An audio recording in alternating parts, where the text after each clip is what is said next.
আজ সকালে ঘুম থেকে উঠতে না উঠতেই ননদ আমাদেরকে ফোন করলো। ফোন করে বলল কি তিনার বাড়িতে নাকি কার্তিক ঠাকুর খেলেছে। তো বলল মামা আর মামিকে আসতে হবে। সেই মতে আমি আমার বরমশাই বেরিয়ে পড়লাম। চলে গেলাম আমরা, এটা কোথায় জানো তো, ঝুপার ঘাটে। তো ঝুপার ঘাটে সেখানে গিয়ে দেখি আজকে নদীতে অনেকটাই জল কম। যেহেতু আমি মাঝে মাঝে যাওয়া আসা করি, প্রচণ্ড পরিমাণেই জল ছিল।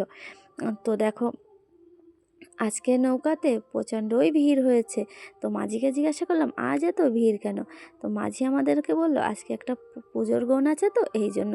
তারপরে দেখো একজনের নৌকা বাজছিল, আমার তো খুব ভালো লাগছিল, আমার ওটাতে চড়তেও ইচ্ছা করছিল।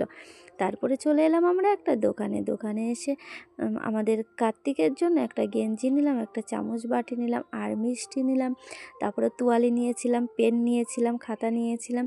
তারপরে চলে এলাম আমরা ননদের বাড়িতে।